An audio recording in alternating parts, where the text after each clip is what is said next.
Mesdames et messieurs, bonsoir et merci pour votre présence.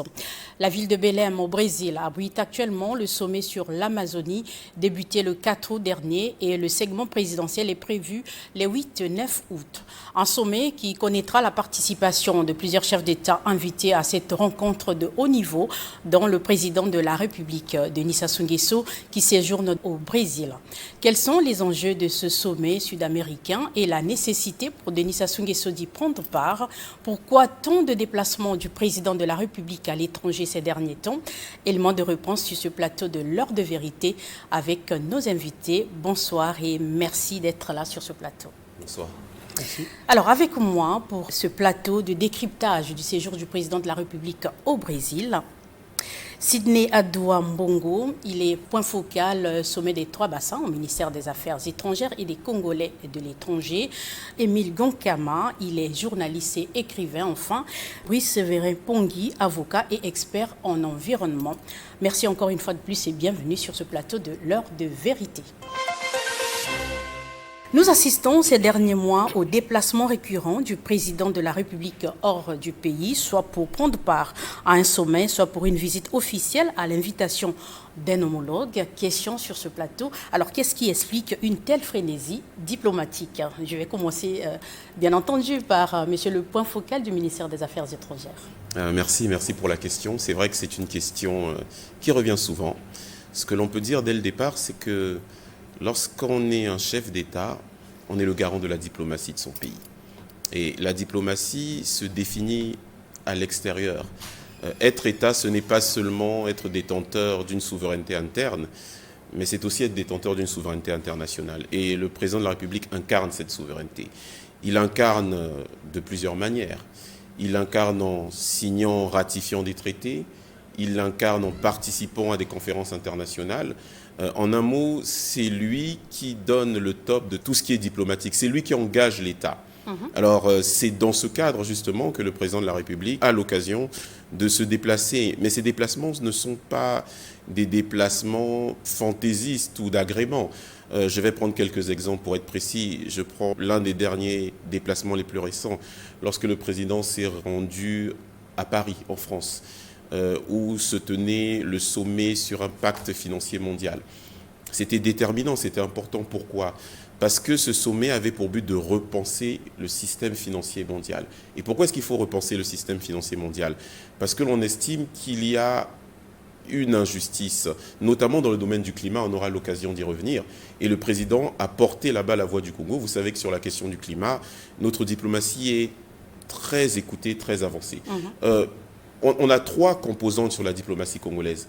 Il y a une composante classique, c'est celle qu'incarne le ministère des Affaires étrangères sous les très hautes instructions du président. Il y a une composante diplomatique, le ministère en charge de la coopération internationale, et il y a une composante environnementale. Et c'est tout ça qui fait que le président est toujours tenu de nous représenter sur ces différents fronts. Ces déplacements du chef de l'État sont donc bien justifiés et cela est de l'intérêt de notre pays puisqu'on parle bien d'une diplomatie forte, agissante. C'est cela exactement? Oui, tout à fait. Et d'ailleurs, pour nous rafraîchir un peu à tous la mémoire, il vous souviendra que le président a un projet de gouvernement. Et dans ce projet de gouvernement, l'accent a été mis notamment sur la diplomatie économique, sur l'intégration régionale et sur la diplomatie environnementale. D'où cette nécessité, ces derniers temps, dans notre gouvernement, d'avoir eu ces deux segments du ministère en charge de la diplomatie. Vous l'avez souligné tout à l'heure. Oui, et tout à fait, parce que pendant longtemps, on a été cantonné sur une diplomatie classique. Il faudrait peut-être faire un peu la différence entre diplomatie et politique étrangère, ce n'est pas la même chose. La politique étrangère, c'est le canevas. C'est un peu le plan général qui est décliné par le chef de l'État et la diplomatie, c'est la mise en œuvre. Et depuis quelque temps, le président de la République a décidé qu'il fallait non seulement que nous diversifions nos partenaires pour avoir d'autres partenaires par rapport à notre volonté de diversifier l'économie. Et dans le cadre de cette diversification, justement, on a mis en avant la diplomatie économique. Monsieur Émile Gonkama, vous êtes journaliste et écrivain. Alors, que gagne le Congo par ces multiples déplacements du président de la République à l'étranger? Lorsqu'on est sur ces créneaux qui sont le déplacement du président, les contacts avec l'extérieur, bien entendu, ce ne sont que des pays fréquentables ou des chefs d'État fréquentables qui sont invités par leurs homologues. Donc si le Congo, sa diplomatie ne porte pas, c'est sûr que le Congo ne peut pas être invité à des sommets de ce type. Voilà pourquoi le président de la République, quand il reçoit l'invitation de son homologue, bien à son niveau, à mon avis, il a intérêt à répondre favorablement à cette invitation, puisque le Congo lui-même entend organiser des tribunes internationales, et en ce moment-là, c'est sûr que les chefs d'État étrangers vont venir, et donc c'est dans la marche même de l'État qu'il faut que le président prenne des contacts à l'extérieur, parce qu'il y a beaucoup de sujets qui font que si la présence du Congo n'est pas remarquable ou n'est pas remarquée, eh bien, c'est sûr que notre voix ne porte pas. Donc le président est habilité à porter la voix du Congo, et c'est bien normal, à mon avis, qu'il fasse ces déplacements, même si, par ailleurs, en tant que journaliste écrivain, je vois que l'opinion brouille un peu de ce que le président y bouge beaucoup, mais c'est à juste titre, à mon avis. Merci beaucoup. Ça fait partie de ses fonctions et c'est de cela également que dépend la vitalité de notre nation. Alors, nous sommes avec monsieur l'expert en environnement. Il est également avocat. Il s'appelle monsieur Brice Séverin Pongui. Alors, Denis Sassou Nguesso est au Brésil où il est parti assister à ce sommet sur l'Amazonie. Pensez-vous que la présence de Denis Sassou Nguesso à ce sommet est justifiée? Absolument, Madame Etokabeka. C'est une présence justifiée pour une raison simple. Le Congo, dont le bassin porte le nom, a un rôle important à jouer pour résoudre la crise actuelle sur le plan climatique et environnemental de façon générale. Et donc, c'est normal que nous soyons représentés à ce haut niveau par le chef de l'État, qui est le garant de cette diplomatie. Et il est normal pour lui d'être à ce niveau parce que ce sont des occasions rares qui permettent aux États de renforcer leur coopération scientifique et technique, parce que nous avons besoin des échanges de cette nature pour effectivement contribuer à préserver et à restaurer aussi notre bassin, parce que le bassin de l'Amazonie a pratiquement les mêmes défis que celui du bassin du Congo. Donc c'est une présence justifiée d'un chef d'État d'un pays qui compte dans le bassin du Congo. D'aucuns diront c'est un sommet qui concerne la zone Amazonie. Nous sommes bassin du Congo. C'est vrai qu'on doit privilégier les partenariats et la coopération entre régions et zones au niveau mondial. Quel est l'élément qui peut justifier réellement cette importance du partenariat entre les dirigeants qui se trouvent dans ces deux bassins? Merci. Je disais que nous avons pratiquement les mêmes enjeux donc avec le bassin de l'Amazonie. C'est vrai, quelques nuances existent parce que le taux de déforestation est très élevé à ce niveau-là. Vous vous rappelez de ce que la presse a relayé sous la présidence de l'ancien président brésilien. Il y a eu un taux élevé de déforestation. Et par contre, notre bassin n'a pas ce même taux. Et je disais tantôt qu'il y a ces aspects de coopération scientifique et technique, parce que il y a deux grands objectifs. C'est la restauration de nos bassins, là où c'est dégradé, et il y a aussi la préservation, surtout la préservation de la biodiversité et la lutte contre le changement climatique. Et c'est important que les États de ces deux bassins collaborent pour avoir cette influence dans les forums multilatéraux, parce que les voix des uns et des autres comptent, et parfois, pour faire passer des décisions importantes au niveau de ces forums, il est souvent utile d'avoir des alliés, et c'est normal que ces deux bassins collaborent pour pouvoir influencer la politique internationale en matière de changement climatique et de préservation de l'environnement de façon générale. Vous avez toujours la parole et je vais enchaîner avec la question suivante. Quels sont, selon vous, les enjeux de ce sommet de Belém?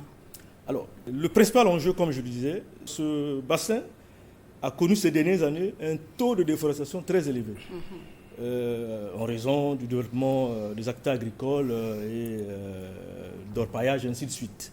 Et donc, avec la nouvelle présidence Lula, il est question de renverser donc, cette pente pour pouvoir orienter la gestion de ce bassin vers des pratiques plus durables. Et vous vous rappelez que le président Lula envisage d'organiser la 30e conférence des partis. Donc il est important pour ce dernier de pouvoir déjà préparer l'opinion mondiale sur ses priorités en matière environnementale. Et surtout, nous devons le savoir, ce bassin est un poumon un poumon essentiel pour la séquestration du carbone.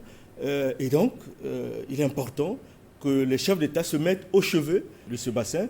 Et étant donné que nous avons les mêmes enjeux pratiquement, c'est la raison pour laquelle le chef de l'État est arrivé à ce niveau-là pour pouvoir effectivement collaborer avec ses pairs et trouver ensemble des solutions à l'échelle planétaire pour pouvoir protéger, comme je le disais, et préserver, restaurer ces bassins qui sont très, très cruciaux pour l'environnement mondial. Le bassin de l'Amazonie constitue le premier poumon écologique mondial et le bassin du Congo en est donc le deuxième. Absolument. Monsieur, le point focal du sommet des 3 bassins au ministère des Affaires étrangères, quels sont les enseignements que le Congo peut tirer de ce sommet de Belém? Oui, c'est fondamental. Je vais essayer un peu de revenir en appuyant ce que mon collègue M. Pongui a dit et en complétant certaines choses. D'abord, quels sont les enjeux du changement climatique? Ce qui se passe en fait depuis quelque temps, on a tous constaté, c'est que le climat s'affole. Les températures montent. Pourquoi? Parce nous utilisons les gaz à effet de serre. Les gaz à effet de serre, c'est notamment le carbone, ça se diffuse dans l'atmosphère et puis comme effet de serre, ça revient sur la Terre et ça augmente les températures. Alors, mais qu'est-ce qui a été décidé au plan international? Avant d'aller à Belém, c'est important de faire un peu la genèse de ce qui s'est passé. Alors, il y a eu une convention cadre sur le changement climatique en 1992 au niveau des Nations Unies. Et c'est pour la première fois qu'a été internationalisée la question du changement climatique. Donc ça a pris une ampleur. On a décidé qu'on devrait lutter contre le changement climatique. Et c'est à ce moment-là qu'il y a eu ce qu'on appelle les conférences des États parties. Donc les COP, le COP 21, COP. Jusqu'à aujourd'hui, on a eu la dernière, la COP 27 en Égypte. Voilà. Et il y a eu la COP numéro 3 à Kyoto, où un certain nombre de pays, notamment les pays développés, ce qu'on appelle les pays à l'annexe 1 de l'accord, avaient promis évidemment, de réduire l'émission des gaz à effet de serre. Et c'est pas totalement ce qui s'est fait. On est arrivé, et en 2015, il y a eu une autre COP où il a été promis aux États en développement que l'on financerait l'effort qu'on nous demande de faire. Parce qu'évidemment, on nous demande de faire des efforts. Pourquoi on nous demande de faire des efforts? Parce que nos forêts sont ce qu'on appelle des puits carbone. Ça veut dire que ça retient le carbone. C'est grâce à nos forêts, notamment le bassin du Congo, le bassin de l'Amazonie, que le carbone est retenu et qu'il ne se déverse pas dans l'atmosphère et de telle manière que les températures n'augmentent pas trop. On nous demande de préserver ces forêts. Et la réalité, c'est que l'Afrique vit cela comme une injustice parce que les autres se sont développés en utilisant ces énergies fossiles et nous, on nous dit qu'il ne faut pas. Donc il y a tout un débat sur qui va payer tout ça sur le En fait, une sorte de contrepartie. Voilà, tout à fait. Et donc, ce sommet, il arrive à point nommé parce que c'est toutes ces questions-là qui vont être posées, que l'Afrique ait une position commune avec les pays de l'Amazonie. Parce que c'est quoi ce sommet? C'est un sommet qui réunit environ 7 à 8 pays du bassin de l'Amazonie qui sont liés par un traité qu'on appelle le traité de coopération des pays de l'Amazonie. Ce traité a 45 ans aujourd'hui, donc il s'agit de faire le point. Et quand ils vont faire le point, ce sommet se décline sur 2 jours. Le premier jour, ce sont entre les pays du bassin de l'Amazonie qui vont discuter pour essayer d'avoir une position commune. Le deuxième jour, et c'est à ce moment-là que notre président interviendra, ce sera pour discuter avec les représentants des autres bassins. Parce que vous savez que Brazzaville va organiser le sommet des 3 bassins. L'idée, ce serait déjà d'avoir une position commune avant d'organiser ce sommet. C'est très bien. Alors, Émile Gankama, sur les enjeux de ce sommet de Belém. Il faut déjà dire que le monde est confronté à beaucoup de défis, mais s'il y en a un sur lequel il y a une convergence de vues des dirigeants, c'est bien celui du changement climatique. On est face au terrorisme, à la famine, mais là où vous trouvez que les discours, les prises de parole officielles convergent, c'est vraiment sur le changement climatique. Bien évidemment que chaque fois qu'un gouvernement est changé, il y a une tendance à beaucoup plus parler de ce changement et en fonction de celui qui est là, on pense que les débats peuvent être autrement. On a vu dans le cas du Brésil, par exemple, quand le gouvernement précédent était là, la question d'environnement a été plus ou moins négligée. Mais on voit qu'aux États-Unis, aussi, quand le président des Républicains était là, eh bien, la question, même l'accord de Paris sur laquelle mon ami vient de parler, l'Amérique s'est presque retirée de l'accord de Paris, alors que quand le président Joe Biden est venu, il a nommé un expert pour les questions environnementales en la personne de John Kerry.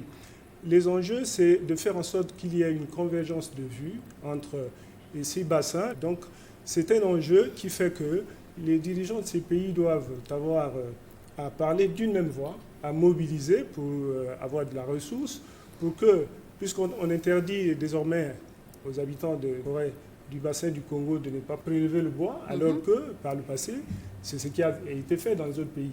Donc, il faut qu'il y ait une compensation, qu'il y ait des financements pour faire en sorte que le paysan qui, lui, vit de l'agriculture sur brûlis, essaye, en contrepartie, d'être soutenu dans sa façon de vivre, dans sa manière de vivre. D'où peut-être l'intérêt que Denis Sassou Nguesso a eu de mettre en place le Fonds bleu pour le bassin du Congo, le Fonds bleu, qui jusque-là tâtonne encore au niveau des ressources. Mais je crois que l'une des politiques, c'est de toujours mobiliser, toujours vulgariser, appeler à la prise de conscience collective sur le fait que si nous ne faisons pas attention, parce que lorsqu'on parle du changement climatique, on a tendance à parler, à revenir sur le fait que le climat en surchauffe et tout, mais il y a, au-delà du climat, il y a le fait que les sols s'appauvrissent. Voilà, et si les sols s'appauvrissent, l'eau va manquer, l'agriculture ne pourra plus générer les mêmes fruits. En ce moment-là, tous les conflits vont naître.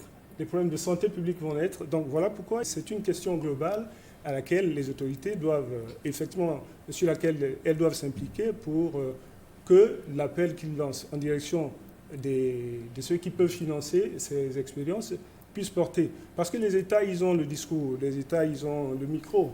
Les États n'ont peut-être pas toujours de l'argent. Ceux qui ont l'argent, ce sont des industriels, des multinationales. Donc il faut que cette mobilisation aille en leur direction pour qu'on les mobilise, pour qu'ils financent ces projets qui sont de nature à préserver l'environnement.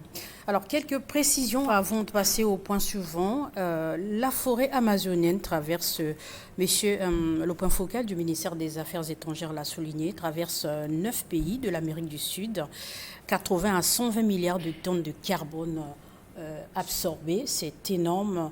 Et c'est nécessaire, en tout cas, à chaque fois, de se réunir, d'avoir des initiatives autour de ce bassin, comme le bassin du Congo, parce que la vie des populations au niveau mondial en dépend largement.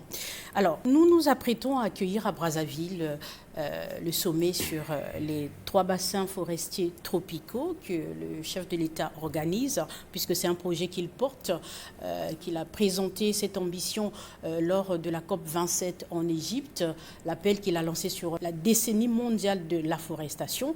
Et c'est suite à cet appel que le président a pris cette initiative d'organiser ce sommet de haut niveau qui aura lieu à Brazzaville fin octobre. Alors, quel sera donc l'intérêt pour le Congo d'organiser un tel événement, messieurs l'expert en environnement? L'intérêt pour le Congo, comme le disait monsieur l'ambassadeur à Luambongo, c'est un positionnement au niveau international, déjà, pour montrer que nous sommes une voix et que nous pouvons rassembler, sinon mutualiser les efforts des uns et des autres pour pouvoir faire face à cette crise mondiale. Une double crise, on pourrait appeler double crise parce qu'il y a à la fois la crise climatique et celle liée à l'extinction de la biodiversité mondiale. Et donc pour le Congo, ce n'est pas, comme certains pourraient le penser, ce n'est pas une simple opération de prestige. C'est vraiment une conférence qui va réunir les chefs d'État, les experts, les ministres. Il sera question donc de discuter, d'accroître la discussion pour voir comment on peut influencer, comme je disais tantôt, les positions au niveau des forums multilatéraux. Vous savez qu'après un sommet, quand le sommet est fini, il y a toujours des acquis. Il y a des acquis en termes de renforcement des capacités, en termes de discussion, parce que ce sont des experts qui se retrouvent.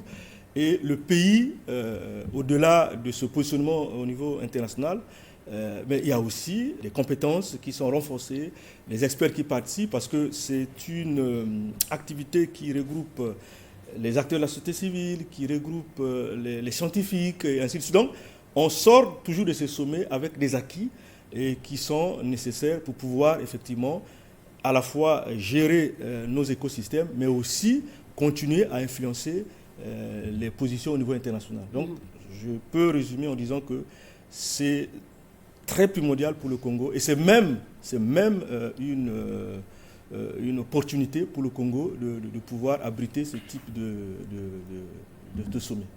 On voit également par l'organisation de ce sommet à Brazzaville le lien, sinon la concordance des vues entre le président Denis Sassou Nguesso et son homologue Lula da Silva qui portent en eux la lutte contre la déforestation. Donc c'est bénéfique, on va le dire, pour Denis Sassou Nguesso d'aller participer à ce sommet et peut-être qu'il y aura des éléments qui permettront à Brazzaville d'améliorer en tout cas son organisation et peut-être tirer profit de ce qui sera fait là-bas au Brésil, monsieur le journaliste. Oui, je vois que dans le cas du Congo, il y a une continuité en fait.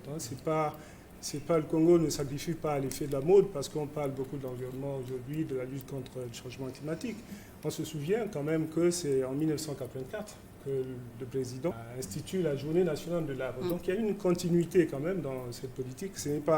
Le Congo n'est pas en train de bondir sur l'effet de mode pour dire que voilà, le discours sur l'environnement devient tellement universaliste que tout le monde s'y met. Il s'agit de comprendre qu'il y a une action qui se continue dans le temps.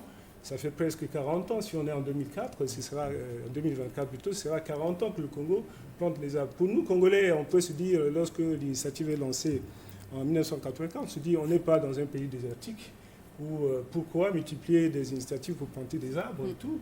Mais on se rend compte aujourd'hui, avec cette mobilisation devenue universelle autour de l'arbre, autour de la préservation de l'environnement, qu'on a eu raison de lancer cette initiative. Et que le chef de l'État était un visionnaire. Donc on peut être fier de cette initiative qui est partie du Congo.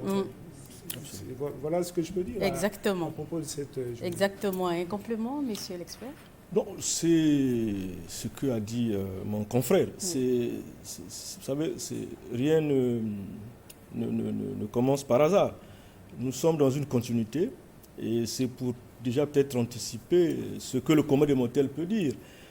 Peut-être un sommet de trop, je ne pense pas. Parce que dans cette matière, les choses ne se consolident pas facilement. Déjà, réunir autant de chefs d'État autour d'un sommet et avoir un agenda commun, c'est déjà une victoire d'étape. Et nous pensons que nous sommes sur la bonne voie. Et il suffit simplement que des mesures assez concrètes soient prises et adaptées à nos circonstances nationales, bien entendu, pour pouvoir les mettre en œuvre. Voilà ce que je peux ajouter. Nous sommes sur la bonne voie, mais il y a également lieu de se poser la question selon laquelle il y a plusieurs années que nous portons cette cause de la lutte contre les changements climatiques, défendre notre cadre de vie, l'assainir. Mais sur le terrain, on constate que la situation se dégrade au lieu de s'améliorer. Pensez-vous que ce sommet de plus va vraiment apporter quelque chose de nouveau, quelque chose de positif? Monsieur le point focal. Alors, effectivement, le constat est lucide, il est juste, la situation se dégrade. Vous savez que dans la zone Océanie-Pacifique, il y a certains États, des micro-États, des États insulaires qui sont même menacés de disparition à cause de la montée des eaux. On dit même qu'en raison du réchauffement climatique, des pays comme la France vont connaître de plus en plus des inondations. Et nous, en Afrique, ce sera de plus en plus la sécheresse. Et là où c'est déterminant pour nous, États africains, c'est que nous sommes les États qui émettant le moins de gaz à effet de serre, mais qui subissons le plus. Donc, on a tout intérêt à se donner la main dans ce cadre-là, parce que véritablement, il y a un problème. Maintenant, par rapport à la question sur pourquoi est-ce que ça ne change pas, ça ne change pas parce que c'est une question d'ordre collectif.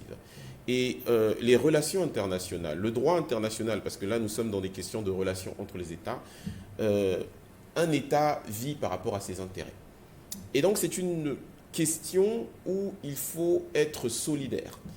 Et c'est justement la solidarité qui manque. Et ce sommet, c'est justement l'occasion d'essayer de mettre en phase une solidarité.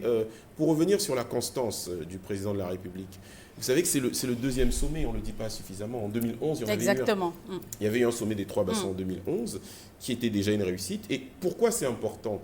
Parce que comme l'a dit M. Pongui, lors des sommets, un sommet, techniquement, c'est une réunion de chefs d'État. Et lors de ces réunions de chefs d'État, il y a ce qu'on appelle des déclarations qui sont prises. Ce qui est particulier avec l'environnement, c'est que c'est le lieu de l'absence de contraintes. Normalement, les accords sont toujours contraignants. Mais là, pour ménager la susceptibilité souveraine des États, bien, on a fait de telle sorte que ce sont des questions sur lesquelles il faut un consensus. Et là, nous cherchons justement le consensus par le canal de ce sommet. Et c'est justement pour essayer de faire avancer les choses que l'on a besoin de se réunir, pour avoir le consensus qui va nous permettre d'avancer. Pour dire que le premier sommet n'a pas apporté grand-chose et il fallait avoir un deuxième sommet, puisqu'il y en a eu un premier avant d'avoir celui qui arrive. Oui, on a eu celui de 2011. On ne peut pas dire que ça n'a pas apporté grand-chose. Ça a une prise de contact. Le sommet de 2011 a précédé un sommet très important en 2015, celui de Copenhague. Et à ce sommet-là, qu'est-ce que l'Afrique, qu'est-ce que les pays en développement ont obtenu? C'est des promesses de financement. Donc voilà, entre 2011, date où on a tenu ce sommet, et 2015, lors du sommet de Copenhague, on a obtenu le financement. Maintenant, le problème, c'est que ce financement, ce n'est pas qu'il tarde à venir, c'est qu'il est encore insuffisant. Donc là, en ce moment, l'enjeu aujourd'hui, c'est de se battre pour le financement de la transition énergétique. Ça veut dire quoi? Ça veut dire que nous, aujourd'hui, Afrique, on nous demande de laisser tomber les énergies fossiles, d'arrêter la déforestation, parce que c'est la déforestation notamment qui produit ces gaz à effet de serre, notamment. Mais ça se prépare, tout ça.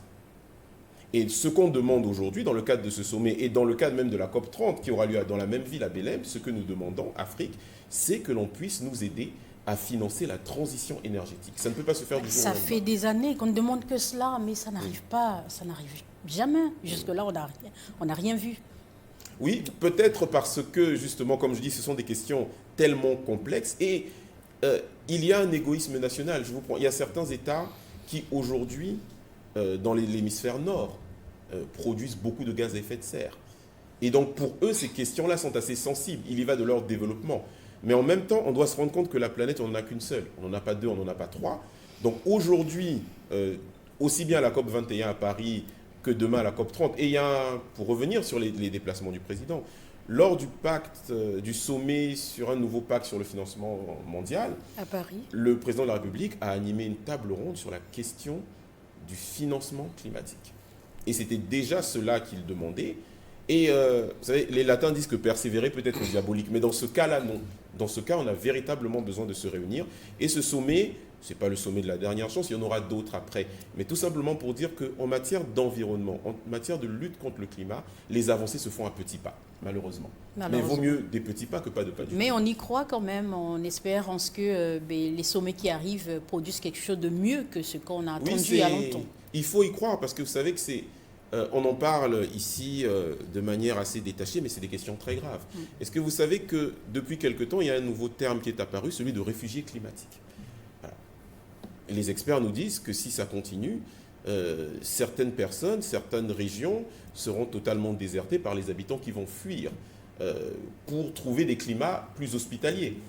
Et on risque d'avoir, vous savez, en droit international, il y a toute une thématique sur la guerre, la probable future guerre de l'eau. Parce que si des réfugiés climatiques se déportent dans un autre pays, et ça va faire qu'il y a plus de personnes dans ce pays-là, mais les réserves en eau, les réserves naturelles.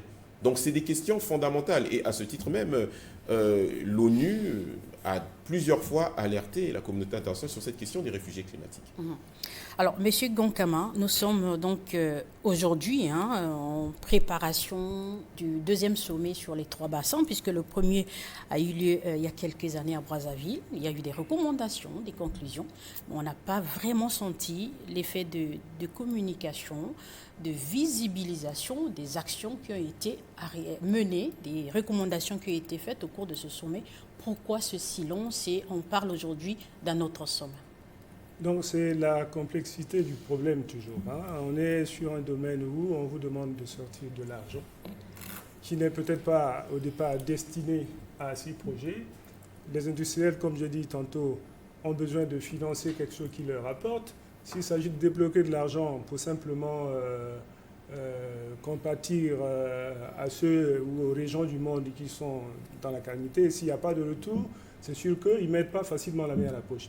Mais cela n'arrête pas, cela ne devrait pas arrêter la mobilisation, ne devrait pas arrêter le message qui consiste à dire qu'il faut financer parce qu'il s'agit de sauver une cause commune en fait.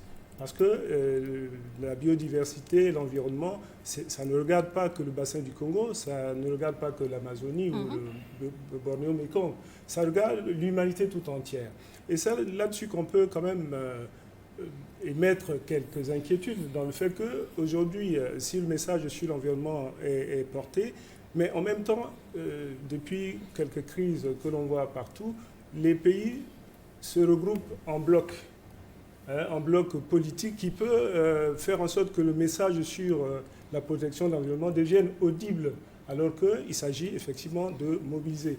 Si en 2011 le sommet s'est tenu et s'il se tient un nouveau sommet, ça veut dire qu'il y a quand même la volonté de continuer sur un chemin qui est escarpé, qui est difficile bien sûr, mais qui mérite qu'on s'y attache parce que le salut de l'humanité réside dans le fait de mobiliser des énergies, d'être ensemble, de discuter, d'avoir des vues communes pour s'en sortir, pour gagner cette bataille. Et je crois que là-dessus, le président ne se lasse pas de sillonner, comme on a dit, les États, de répondre à des rendez-vous, parce que simplement, il y a un message à porter. Et il faut dire que ce n'est pas seulement le bassin du Congo, ce n'est pas seulement le Congo-Brazzaville. Il s'agit d'une vaste région. Et il est question d'appeler tous les pays alentours de se mobiliser autour de ce projet pour faire en sorte que la voix du Congo porte, la voix du bassin du Congo porte, parce qu'il s'agit, comme je le répète, d'une question de survie de l'humanité. Oui, ça couvre effectivement une grande région, à savoir que le bassin du Congo couvre 230 millions d'hectares sur 6 pays au total, dont le Congo. Donc ce n'est pas rien, c'est donc nécessaire de toujours avoir ce genre de plaidoyer pour arriver à une solution salutaire pour tout le monde. Alors, il y a eu déjà un report au niveau de l'organisation de ce sommet des 3 bassins forestiers tropicaux. La date attendue, c'est donc fin octobre. Alors, au niveau des préparatifs, peut-on dire que le Congo est fin prêt à accueillir ce sommet à Brazzaville ? Oui, ce qu'on peut dire déjà, c'est que le gouvernement s'attelle avec beaucoup d'ambition et d'engagement. Et c'est ici le lieu de souligner le travail intense abattu par Madame la ministre en charge des questions de l'environnement, Arlette Soudan-Nono. Ce que je peux savoir à ce stade, c'est que nous sommes très engagés, que des contacts ont été pris. Madame la ministre elle-même a effectué un certain nombre de voyages. Ce sommet fait partie d'ailleurs même des voyages qui vont nous permettre d'avancer sur les préparatifs, parce que nous allons même déjà à ce sommet assister. Le sommet du Brésil. Oui, du Brésil. Assister à un autre sommet du même genre. Voilà. Et donc, il y a une commission nationale, pour dire, sous le haut patronage du Premier ministre chef du gouvernement, qui est interministérielle et qui suit toutes ces questions. Et je pense vraiment sans inquiétude que nous serons prêts à l'instant T. Et aussi, à votre niveau, messieurs les experts, est-ce qu'il y a une mobilisation autour de toutes les parties prenantes pour que ce sommet, en tout cas de Brazzaville, soit une vraie réussite ? Absolument, les portes sont toutes ouvertes. Il y a un site dédié à ce sommet sur lequel tout le monde est invité à s'enregistrer.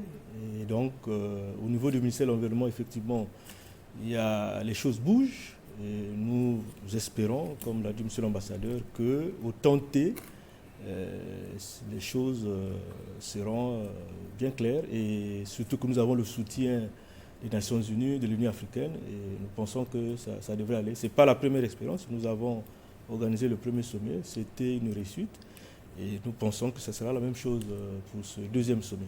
Alors comment pensez-vous que le gouvernement se prépare, en tout cas prépare la population congolaise, puisqu'elle est également concernée, vraiment entièrement concernée, à accueillir ce sommet à Brazzaville, Monsieur Gankama? Alors, je pense qu'au niveau de la population, il faut que la mobilisation se fasse au niveau des médias. Les médias ont commencé à en parler et depuis, je crois que si le calendrier a été repoussé, c'est simplement pour tenir compte des agendas des uns et des autres. C'était d'abord au mois de juin et maintenant c'est porté en octobre. On a dû tenir compte de la présence, de la disponibilité des dirigeants du monde. Il faut rappeler quand même que c'est trois bassins. En 2011, c'était autour de 500 invités, je pense, qui étaient à Brazzaville. Si on en a autour de 300 ou 400, ce serait toujours quelque chose de bien. Et ce qu'il faut retenir pour ce qui est de la mobilisation au niveau de la presse, c'est qu'il faut que les points focaux communiquent, le ministère dédié ou en charge de la question communique suffisamment à la presse pour que la presse, à son tour, fasse le relais en direction de la population. Brazzaville a l'habitude des sommets, et donc je crois que celui-ci sera également un succès. Alors nous sommes tous, en tout cas, dans cet élan de voir et d'accompagner ces déplacements du président de la République à l'étranger. Cela constitue une certification de notre pays à occuper une position privilégiée dans le règlement des affaires du monde. Nous tendons vers la fin de ce plateau. Alors, monsieur Adou Ambongo, votre mot de fin. Alors, simplement, merci pour l'initiative. C'est quand on ne communique pas que les personnes se posent des questions. Tout à fait. Monsieur Gankama. Voilà, nous avons commencé cette émission par nous poser la question sur les déplacements assez fréquents du président de la République à l'extérieur. Et si c'est pour porter la voix du Congo sur cette question précise de l'environnement, je pense que tôt ou tard, l'on reconnaîtra au Congo cet avant-gardisme sur les questions qui sont des questions d'intérêt général, qui sont les questions pour lesquelles l'humanité s'engage. Et donc, je pense que le Congo fait bien de garder cette place au sein de notre sous-région, qui est une sous-région porteuse d'espoir pour l'humanité. Très important juste pour... Juste un petit complément par rapport à tout ça. Comme on parle à des journalistes aussi, c'est que le dernier ou l'avant-dernier numéro de Jeune Afrique a fait état de cette proximité très forte lors du sommet sur un nouveau pacte financier mondial entre le président Lula et le président Denis Sassou Nguesso. Et ce qu'il faut savoir aussi, c'est que véritablement, depuis donc, le retour du président Lula aux affaires, il y a une connexion très proche, à tel point que le président Lula a chargé le président Denis Sassou Nguesso de porter sa voix auprès de l'Union africaine. C'est très bien de le savoir. Et on pense d'ailleurs, vous parliez des déplacements des chefs d'État, peut-être que des chefs d'État africains pourraient se trouver le mois prochain en Afrique du Sud où se tient le sommet des BRICS, puisque les BRICS veulent comme ça avoir l'adhésion des États africains. Exactement. Alors, votre conclusion, messieurs l'expert? Alors, comme conclusion, je dirais que les bénéfices de tous ces sommets ne sont pas seulement monétaires, ils sont aussi non monétaires. Ce sont des occasions pour nos pays ou notre pays d'accroître son influence dans les forums internationaux, multilatéraux. Et donc, c'est pour rassurer en fait la population, l'opinion nationale, que c'est pour l'avenir de nos enfants, c'est pour les générations futures, c'est pour les générations actuelles que ces sommets sont organisés, même si c'est des petits pas, mais les choses se font lentement, mais sûrement. Et donc, il y a un brin d'espoir, nous pouvons espérer et continuer à travailler pour ne pas vivre ce que les autres ont déjà connu. Alors, que dire de la population congolaise, du rôle qu'elle devra jouer dans la réussite de ce sommet qui arrive? Brazzaville est une ville habituée des sommets. C'est une population très accueillante. Et nous pensons que le même accueil sera réservé à tous nos invités qui seront là. Et je pense qu'ils garderont toujours le même souvenir. Pour ceux qui sont déjà venus au Congo et pour ceux qui seront là pour la première fois, ils auront l'occasion d'admirer la belle ville de Brazzaville.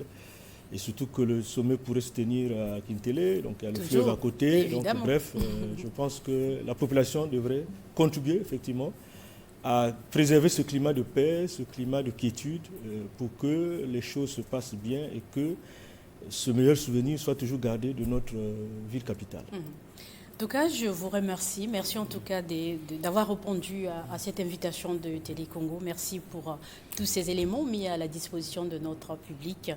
Merci d'être passé sur ce plateau de l'heure de vérité. Merci. Ce fut un plaisir. Merci beaucoup. Un plaisir. Voilà, mesdames et messieurs, c'est par là que nous bouclons cet échange, ce décryptage sur la visite du président de la République Denis Sassou Nguesso au Brésil, où il est invité par son homologue Luiz Inácio Lula da Silva pour prendre part au sommet de l'Amazonie. Denis Sassou Nguesso qui s'attelle en outre à faire du sommet des 3 bassins forestiers tropicaux que Brazzaville abrite en octobre une vraie réussite. Nous étions avec Émile Gonkama, journaliste et écrivain, Brice Séverin-Pongui, avocat et expert en environnement, et enfin Sidney Adouambongo, point focal sommet des 3 bassins au ministère des Affaires étrangères et des Congolais de l'étranger. Merci pour votre attention. Merci à toute l'équipe qui nous a accompagnés dans la préparation et la réalisation de cette émission sous la conduite et l'implication forte de André Ondélé, directeur général de Télé Congo. Bonne suite de nos programmes. À très bientôt.